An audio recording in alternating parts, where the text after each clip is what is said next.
It is Friday again, and that means my favorite way, and hopefully your favorite way, to get to know your Atlas recruiter, the often imitated, never duplicated Atlas MedStaff 5-Question Friday.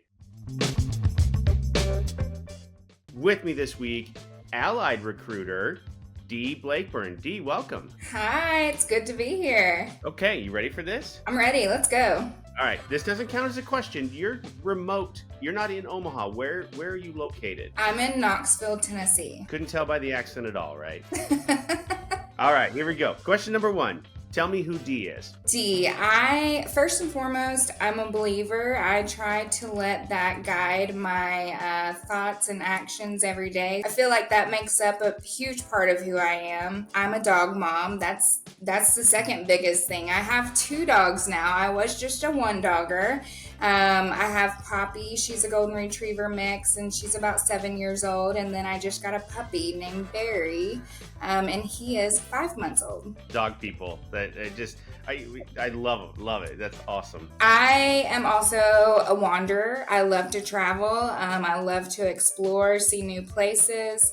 I'm a daughter. I'm a friend. I'm an aunt. I'm a sister. I'm an RN.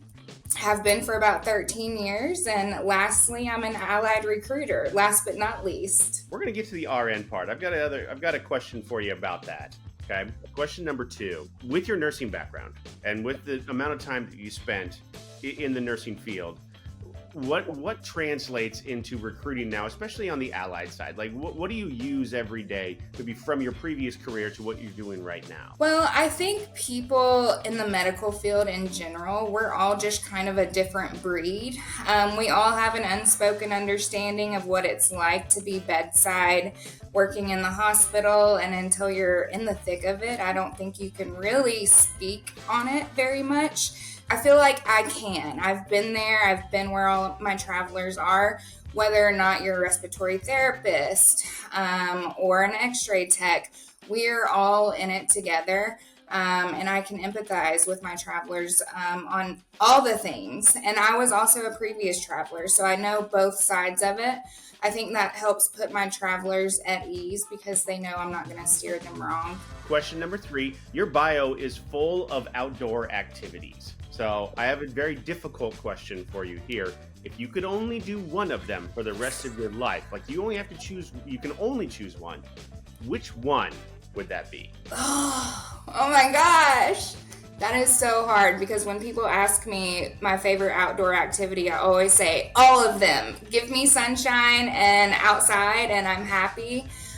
So this is a difficult one for me. I would say I really enjoy getting out on the kayak with my dog, with Poppy, not the puppy. He's not trained yet. But we have a Hobie kayak, and so we can kind of pedal instead of paddle, and it makes it a lot more dog friendly.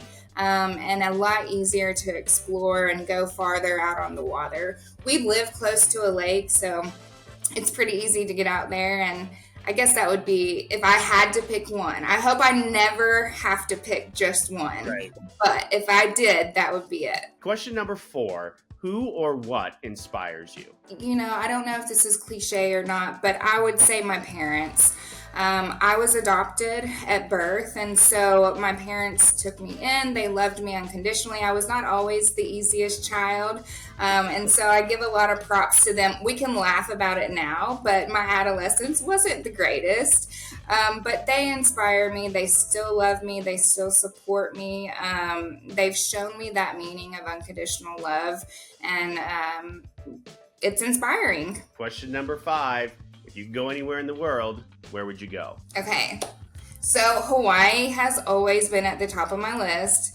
I'm saving for it. I've been saving for it. We'll see when I finally go. I will go, but you know, it's great for outdoor enthusiasts, and you have the mountains, the beaches, the volcanoes, the waterfalls. It has everything that I love. So I want to go to Hawaii. I will say though, Alaska has never been on my list or at the top of my list, but I will be spending New Year's Eve in Anchorage because I have 2 travelers in Anchorage, Alaska, and we've worked it out to where we're going to do a little New Year's Eve celebration, and and have a good time. So I'm excited to get to Alaska. How many people can say they were in Anchorage for New Year's Eve? I've been there. It is beautiful. You're going to love it. Everything looks like a postcard.